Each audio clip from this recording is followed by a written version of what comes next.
Merci pour la bolimonelle pour la biso. Azan zango abattre biso toute la nuit pour appeler biso paiement à disposer ngonga. Il y a solo koto za la vivant na tongo na lelo. Il a vraiment grâce nzamba sali biso parce que ba mingi ba moni tongo na lelote, mingi ba kufi et bolingwa nzambe ya solo likolo na biso amoni simkembo na ye. Bible zolo ba ki nzamba renouveler ka bonté na ye chaque matin et pas na biso. Et la tongo lelo a renouvelé sous bonté na ye likolo na biso. Nous sommes de paille d'ailleurs. Solo, uta mokolo ya lundi, toujours de la likona, ba principe, oye beaucoup aider biso tout le monde à gloire et ensemble na kata bomo na biso. Le monde qui comment Moïse tant ba bini na Égypte bazo kende et nzamba moni vraiment qui ba mutu makase le kaki moi mingi a ebisi Moïse. L'ange a dirigé bino pour continuer. Pour que ça nous longa devant ba nguna tout ça. Mais Moïse a boyaki albaki en tout cas ngai ce qui ange kaka na kokendete ngai il faut kaka na yo moko ce qui na ange na kokendete to kokendete ne nous fait pas partir d'ici ce que zaka mamba ange tout a besoin yo moko nzambe de biso otambola na chose parce que Moïse avait compris ya solo qui présence ya nzambe de ko assurer bango victoire de to baki que principal bosso ce qui te mona gloire en Zambé na bomo na biso manifestation visible en Zambé na kata bomo na biso et c'est une présence en Zambé à la permanente na kata na bomo na biso de solo to ndela ki mkolana comment Salomon bien que 10e fils ya solo ya David mais quoi nzamba zalaki na ye même ndeko na ye ya solo Adonija a confessé yango avec que tout Israël avait les regards portés sur moi mais la royauté a changé de camp. Il a été échu à mon frère car l'Éternel la lui a donné. Il faut reconnaître que Nzambe l'a fait ça qui Salomon beaucoup de passé. Salomon azalaki na Nzambe. Tout à l'heure comment il y a solo David a affronté Goliath. Goliath a défié Israël 80 fois. Donc à 40 jours, il a défié Bangotongo pour bazo finga et Moutimo va agiter pour la connaître. David déjà le cola, avec qui déjà n'est pas cola mis en Zambie, c'est déjà dans le chapitre 16, les Bautons pour prendre le dans le chapitre 16, il y a 1 Samuel verset 13, avec que depuis Moukolo, on va pour prendre David, Tina reste à Bavinae, il y a solo nous mon Nzamba Zagi du Kolonae, donc c'est-à-dire qu'on soit dans la présence en Zambie de Katabo, il y a celle qui a affronté Goliath, Faibanako. Longa Goliath. Alors, l'obi, tant que nous avons dit à Goliath, tu l'as dit que roi Saïl a fait sa promesse misat pour la moutoire de Goliath. Promesse à l'hypothèse à qui moutoire de Goliath va faire une grande richesse. Et puis, moutoire de Goliath, Saïl a promis que moi, je à moi, ça va payer ça y est. Donc, c'est-à-dire que Balamoko, Goliath, comme un bouclier à roi. Et puis, à cause de la boutonne, à cause de la famille, la exonérée. C'est-à-dire que nous foutons un impôt, une taxe, nous foutons la liberté, la carte. Alors, les conditions, elles sont là pour jouir dans la ville de Goliath. Conditions, elles sont là. Et donc, tout le monde qui a solo, et ça te demande à point de vue pour le tourner. Pourquoi seulement roi? Il faut appeler ça promesse mise à toi. Promesse à richesse, promesse à l'ibala. Et puis la promesse, il y a la exonérée libre, indépendant, mobilité. Tout le monde qui a solo que tu as une richesse. Alors, le cambo richesse, tu vois que Nzambe souhaite na pour la biso. Ils ont raté que tu dois dans le boula. Et tu vois que tout le temps qui, par exemple, tu peux ça 3 Jean, verset 2, il dit que je souhaite que tu prospères à tous égards et que tu sois en bonne santé. Souhait à Nzambe, il dit que tu as prospéré à tous égards et que tu es en bonne santé. Dieu veut que tu manges bien. Dieu veut que tu rends social bien. Nzambe alingaki te ozala vraiment na condition de vie à malamu et santé na yo ezala malamu ozala na bozui et puis ozala na médiocrité te Nzambe alingi bongo te. Yango wana même na Jérémie 29 yemukazo bakena yebi ba projet na sala pona bino ba projet à paix à bonheur. Donc Nzambe a un projet ya paix à bonheur. Donc peu importe ya solo ba condition de traverser le lot, Dieu a un bon projet pour toi. Azana projet malamu, alingi ozala malamu, au vivre malamu, na kata mokili oyo to lui amen. Et puis faut aimer le moko, Nzambe alinga to dans malamu pour nani, peu importe degré spiritualité na yo. Ce qui mbongo zaki e go tinda yo tam suma nzana baba kanisa mabe, ou sala tam suma kambo moko za malamu te, tout ça parce que et puis même destiné na yo e ozala vraiment dans un netiment un peu bizarre. De tout cas ça qui veut dire que Nzambe a contre te que mutwa na mbongo. Bible dit que l'amour de l'argent les amabé. Ceux qui nous là, azoli na besoin bon on ndenga mabé, les amabé. Ce que on a une voie normale. Ils ont un problème té. Alors, total ça qui dit que cause à la riche et qu'on peut que ça nous côté l'eau là dit. De tout monde Abraham, la Genèse chapitre 13 verset 2. Tout le monde a qui que Abraham était très riche en or, en argent et en troupeau. Alors là beau belé, mais parabole lié sur Pesaka, il y a pauvre Lazare, Abraham n'a pas compté Nicolo. Donc cela ne veut pas dire que ce qu'on a beau belé au côté de compté Nicolo, non. Alors les autres tout le monde a ce exemple à Mutususu, oyo, il y a solo gloire et Nzambe et Mounsami na bomo ina. Écoute le que la gloire de Dieu c'est la manifestation visible de Dieu dans un homme ou dans un endroit. D'autant que nous vivre un tempo Nzambe présence Nzambe na bomo ina ye. Et mais maka belé ya kitoko ya malam. Tukutala na 2 Chroniques chapitre 9 verset 1 à 9. 2 Chroniques chapitre 9 1 à 9. Les gens Mutumoko, Nzamba visita qui est, Nzamba pesa qui est sagesse, peu intelligence. Et il y a sur Tokomona, Sangonaye et Kendagi Musika, reine de Saba, il n'y a pas d'agi Mukonzi. En Éthiopie, Ayoki Sango ya Salomo. Aki batozuru bila Salomo bi mayele, batozuru bila mayele ya Salomo. Non. Ngai il faut na kende kuna, na kende ko éprouver 2 Chroniques chapitre 9 verset 1 à 9. C'est comme ça que la reine de Saba s'est préparée qui en conséquence pour ça la lecture wana bukumona nini esalimaki. 2 Chroniques chapitre 9 1 à 9 na otam. La reine de Saba a pris la renommée de Salomo. Ayoki Sango ya Salomo. Elle vint à Jérusalem pour l'éprouver par des énigmes. Aïe à Jérusalem pour tester Salomon pour mekaye na masese ya makas.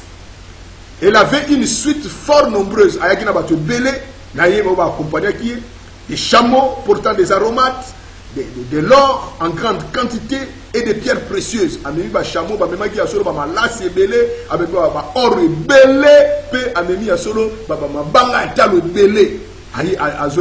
Elle s'est rendue auprès de Salomon, après pas à Salomon, et lui dit tout ce qu'elle avait dans le cœur. C'est-à-dire, ma question difficile, la verset de la Bible, Salomon répondit à toutes ces questions. Et il n'y eut rien que Salomon ne sut lui expliquer. Salomon répondait à ma question à un nyonso, et Salomon sa explication. La reine de Saba vit la sagesse de Salomon. Donc, quand Salomon répondait à ma nyonso, la reine de Saba vit la sagesse de Salomon, a moni sagesse à Salomon. La maison qu'il avait bâtie, a moni ndaku ya Salomon à Tongaka. Les mets de sa table, a moni ndegeba liaka ndaku à Salomon. La demeure de ses serviteurs, les fonctions et les vêtements de ceux qui les servaient, façon à organiser misala, façon à tourner l'ataka, tout ça. Et ces échanges, les degrés par lesquels on montait à la maison de l'Éternel.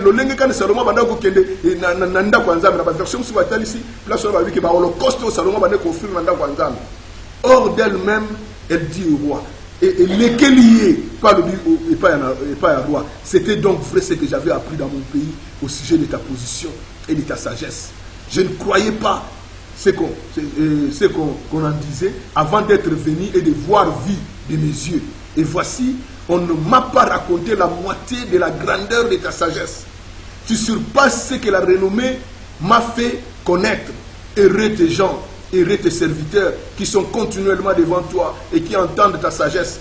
Béni soit l'Éternel ton Dieu qui t'a accordé la faveur de te placer sur son trône comme roi pour l'Éternel ton Dieu. C'est parce que ton Dieu aime Israël et veut les faire subsister à toujours qu'il t'a établi roi sur lui pour que tu fasses droit et justice. Elle donna au roi 120 talents d'or, une très grande quantité d'aromates et de pierres précieuses. Il n'y eut plus d'aromates tels que ceux donnés au roi Salomon par la reine de Saba. Amen. Amen. Bien-aimé, awa reine de Saba ayoka sango ya Salomon. Ayoki sango ya sagesse à Salomon. A poussi pas ya ko éprouver Salomon. Mais Salomon le quoi zaki na nzambe longo. Bien-aimé nzambe na bisaki bino ka échoué raté. Na palmarès na yeba ni les alaka kutité. Ayoki sangwa Salomon ayina masese ya makasi et puis amemi ba aromat ba or ba gatalo na idée que ceux qui Salomon a koki a opesa ye yango et tout le monde na suka ke nyonso aya nango apesa Salomon parce que Salomon a répondu na nyonso. Salomon avait Dieu avec lui avec na nzambe na ye longo akwa ko échouer te bien aimé soko zana nzambe nzamba olongisa yo soko zana nzambe nzamba kopesa yo makoki ya kokende toujours liboso lors mbonga imbala nzembo mbongo côté mbonga olonga kaka effectivement nzamba longa kaka échec pana yeza la rati et quand tu as Dieu avec toi pour majoritaire de tout toi pour bien aimé nzambe na biso la gloire de Dieu et kati na bongo inayo il faut batu ba mona batu batali babino mutoyo azana nzambe ya solo reine de Saba ye a testé Salomo ye moko amoni non sagesse oyo eza ya basebité oyo eza haute sagesse eza sagesse ya nzambe donc la reine de Saba Bible dit que la reine de Saba vit la sagesse de Salomo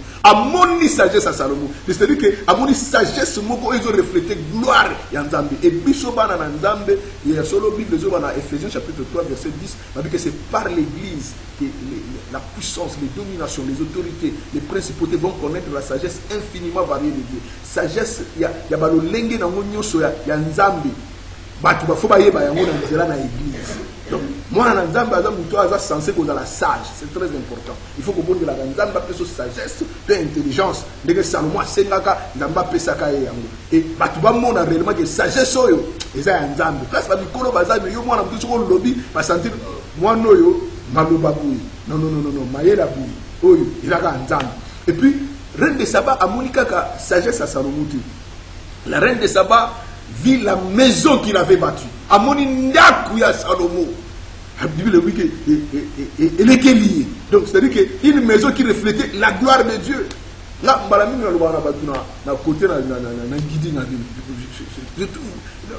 Batubaza côté mbongo baza vraiment donc vous comprendre que mbongo yo eza ya bandoki batubaza ba mbongo bamsuka ke na otanda ngona zamba tellement ka bomba ngona banque to ngona minute kuba biro ko tsedi kuba eza ndi ndoka mbongo na mbongo kila zamba tandia ko bimwa moto ba imidité lo mumuna ndako olala umuna façon liaka mais c'est pas normal donc vous comprenez que mbongo mabe mbongo nzambe onzamba peut chauffer refléter gloire nzambe. Moi, dans Nzambe, même place aux fanda, dans une bongo, il faut pas sentir que tu as dans Nzambe à solo, Nzambe à Mobolati, Nzambe à Zambuto, à Zana Bojutan, à Zopesayo, pose à l'aise. La Bible dit que reine de Saba, mon andako à Salomo, et les Kéli. Donc, il faut la bouger aux Zimbongo, aux Olias que moi, les Kabou, Tumba, moi, Kwanda, moi, les Kuala. Non! Donc, tant Nzamba Pambolio, il faut que façon à la là.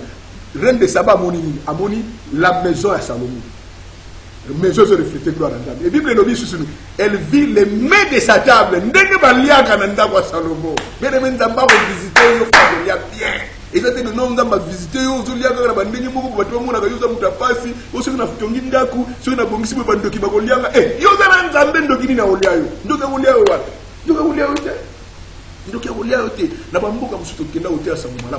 Mboka na weseka ko ezati nous pouvons que nous wese fuza na mwanzete fuko tekana bazamba na sima wana sufusimba mwanzete po bangulu so babunyoka azokele ba pona bawoke tigela ba biloko kolia baola de la ndao de la sima ko banda kobenga na weseka ko pona kotonga c'est un problème mais avec le temps évangile tout était bango basali sali ba wese ba mususu ba ndako talisi mutu tout ça atongi ba ndako achepe moi ba tol tout mona mutu mais c'est pas normal c'est ça qui a fufu moko soko teki yango ko somba de ponge tangu su yabo mumuna mutu abutami akoli ne toko abaleli ne toko abote balane ne toko mais asala ka babilanda o zo bimsa ba fufu ebele ba madesu ebele akozala bien tant tu ba tusango malamu tutali non nzambe azanzambe oyo il faut makambu na yo itango zo sambela il faut qu'on sente que toi tu as Dieu avec toi nzambe te ya makambu de diobilité non.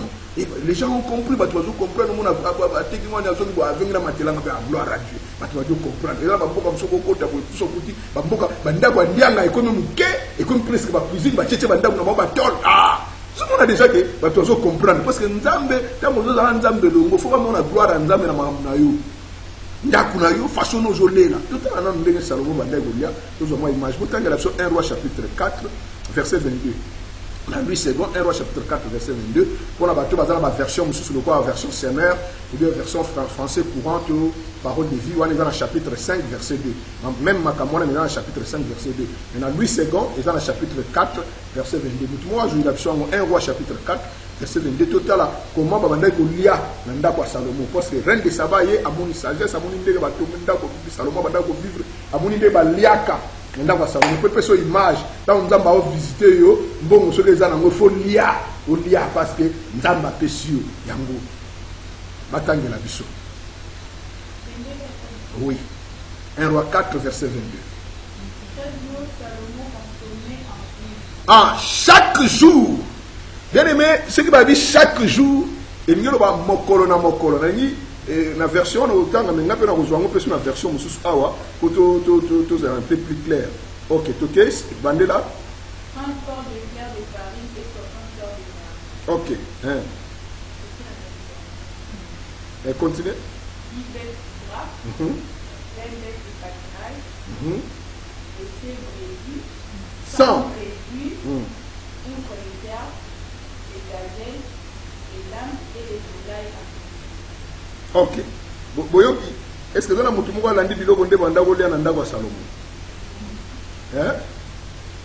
Nana Kangi. Okangi? Yoka, chaque jour, Salomon recevait pour son entretien et celui de son personnel, dans la version Semer, 9 tonnes de farine. On va chaque jour. 9 tonnes de farine, puisque en français, on va actualiser un peu. 9 tonnes de farine. 18 tonnes de farine ordinaire. 9 tonnes de farine 18 tonnes de farine chaque jour. Salomon. Et puis, 10 bœufs engraissés, 10 ngombe oyo, bien spécifique pour après combien de jours. Chaque jour, 10 ngombe mafuta. 20 bœufs de pâturage, 20 même on se débrouiller dans pâturage. Donc, combien de ngombe? 30. Et puis, 100 moutons, même 100. Chaque jour, Salomon. Et puis, sans compter les cerfs, les gazelles, les chevreuils et les volailles engraissées. Sans compter Babilokouana. Donc, 30 ngombe chaque jour, sans même 18 tonnes de farine simple, ordinaire, et puis 9 tonnes. Donc, chaque jour, Salomon, la quantité, il y a forme. Il y a serviteur, donc, quand il y a Salomon, quand il y a simple, ordinaire, il y a un fait. Et l'équipe a fait tout. On a eu tout. Vous avez fait. Donc, il y a Reine de Saba Amoni, Makambouana. Et Reine de Saba, ce qu'il y a dans le monde, Amoni Sousounine, Amoni organisation Moussala Nandawa Salomon. Amoni habillement, il y a Batou. Nandawa Salomon. Comment Batou Babane s'habiller, Bana Misala ya Salomon, Deni Babane s'habiller. Et là, tu dis Nabango, et les Kélié. Bien aimé, on dit Salomon, Abandaka, ce qui Reine de Saba, Amoni Kaga, et là, tu dis il y a des chansons, des serviteurs à Salomon. Bon, à Loulia, bon, il y a Salomon, c'est que ça dit c'est que Salomon a dit Salomon a dit à tel point que Jésus a joué comme référence. Il a dit bon, tu me sais, parce que même Salomon, dans toute sa gloire, a dit qu'il a dit le roi à fleur. Zambala a fleur. Donc, en d'autres termes, Jésus a reconnu que Salomon a dit c'est-à-dire que si nous avons pas pour le second, nous avons coqué ça dans le cadre de l'envie. Nous sommes de logo noir, là, ou fini qu'une chose de logo, il y a propre, c'est plus mauvais. Il y a bien. Nzamba Pessi.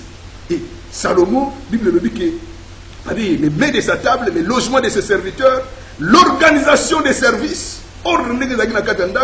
ceux qui servaient à manger et à boire et l'air tenu, batu banda ko servir et bana misala lelo to mona mutu chose bien mais mona musala na yupi nazo mwazo ya na façon mo non faut mona musala pas dans la bien la propre ndito mona même na ba film c'est très important bana tenir bana misala na yo ba holocauste elle vit les holocaustes qu'il offrait dans les temples de l'Éternel amoni mabonza oh Salomon qui l'a obonzela nzambe et Bible le bakisini et elle en perdu le souffle. Donc, tant que vous a perdre le souffle, non, arrête. Mais n'a pas de beauté. Abouni Daku, Abouni Fasouma Liaka, Abouni Latelaka, Abouni Salomon qui ne peut sa mabonda. Surtout la Salomon peut sa mabonda.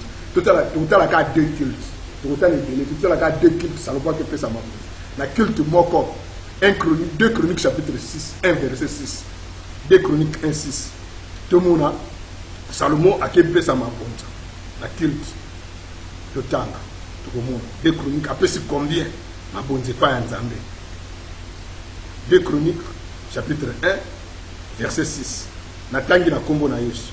Le roi se rendit à l'autel de bronze devant l'Éternel, à la tente de rencontre, et il offrit 1000 holocaustes. Vous voyez combien? Hein? Abondeli Nzambe 1000 ngombe. 1000. 2 Chroniques 1, 6. 2 Chroniques 1, 6. Abondeli Nzambe combien? Donc, on a même un là-bas. Ferme, écoute, ah, vous ferme, vous avez mis les choses à la Namayanga ni moko. Pour la temps que la va même Bangombe, Bangombe, Bazoya, la Mépandambi. Salomon a fait 1000. Même pas sacrificateur, mais 1000 obélis, mais. Oh yo, je veux vivre ma gamme. 1000 Ngombe. Et na Boutouana. Na même nuit, wana, Zabaya Koutani na Salomon, le tout. C'est dans la nyonso lili. Na opé ça. Depuis le monde des monde nous avons fait ça dans le cadeau formé. Maman Zambaya lui dit c'est dans le solide. Et Salomon va moi essayer qu'à la sagesse et l'intelligence. Dans le but, en dehors de la sagesse et l'intelligence, n'a pas accès aux choses. Des monnaies à toi sur vos huiles sur ce délai collègue. Et voilà Mayanga ni Moko, Mayanga ni Monsieur Elandi. Boyoka Mayanga ni Monsieur Salomon il a combien? 2 Chroniques 7, 5. 2 Chroniques 7, 5. Le roi Salomon offrit un sacrifice. 22 000 bœufs. Combien de ngombe? 22 000 bœufs et 120 000 moutons. Hein? 12 moutons, 1200 moutons, 120 000 moutons, 22 000 ngombe. C'est de cette manière que le roi Salomon et tout le peuple inaugurèrent le temple. Autant on a fait l'inauguration du temple. Donc, imaginez ma bonne. Reine de Saba a yé aboni sagesse à Salomon, aboni Salomon n'a l'attaque, aboni ba liaka nanda kuna ba nombre ba ngombe au 30 ngombe ba 100 même ba liaka chaque jour nanda ba Salomon. Aboni Salomon ko gende ko pesa ma bonne dans l'église. Et lequel y a piqué l'église. Non, doit ça va vous. Oui, ni na omuna. Azim ba bo yeli susu ba ora yaki na boye ba ni nyos. Allez, abakiseli. Écoute, ce que là on a avec l'histoire et le commentateur biblique on va qui va botter même sur Salomon et va descendre reine de Saba na Salomon va touch. Donc pratiquement sagesse à Salomon et lesquels a gagné degré tout ça. C'est pour dire seulement que quand tu as Dieu avec toi, il faut que les gens voient que tu as Dieu. Tu as un Nzambe. Nzambe ne soit un Nzambe à ma médiocrité.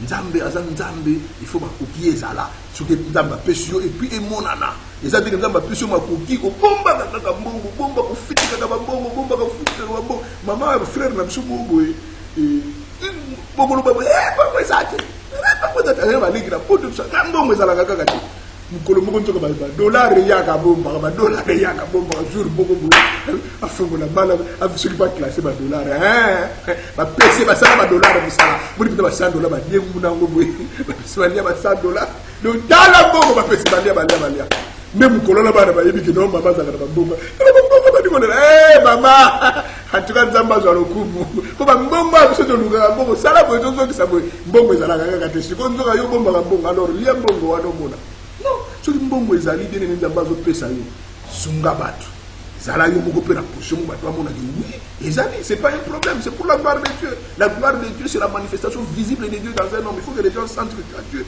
avec toi. Et c'est important. Au cours de la terre, on vivre la vie. Non. Il y a un faut ensemble la Nzamba peso makoki. David, pardon, Salomon a dit, ils avaient pesé ngai makoki. Et les kayamingi te pour envoyer dans l'olendo. Nazanga pété pour ceux qui tiennent à voyer que ça combo na osoni. Na okoma bisenga senga. Non. Il y a madame, on a interdit le kufa mobola. Il y a madame muté muté kufa mobola. On va passer la vie na oka na mobola.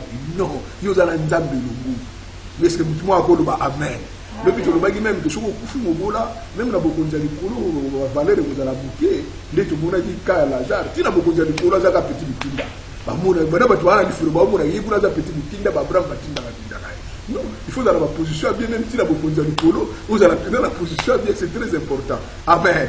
tokobondela nzambe kosenga epai na nzambe lelo tozosambela par rapport à mambo mibale et texte de base na biso tokosambela lelo eza na Job chapitre 36 verset 16 Bible dit il retire aussi de la détresse nzambe alongolaka butu na minyoko na mawa Job 36 verset 16 pour le mettre au large en pleine liberté et ta table sera chargée de mets succulents. Bible dit que nzambe akolongola mutu na pasi na minyoko afandisho na mesa oyo ya bilei ya kitoko ya bien pe atio na liberté nzambe wana okosambela epai na nzambe a retirer yo na détresse alongola mawa na motema na yo nzambe apesa yo makoki pe bozwi oyo ekoreflete gloire na ye po ete ya solo ozala so mutu ya mawa te ozala so mutu ya basusi te ozala mutu ozolia bien kolia ezala eloko moko te neti bandako mitungisa nango ndenene oyebi mwana nyonso to na ndako abondelaka papa te po alia moi, on a dit, papa, pardon, papa,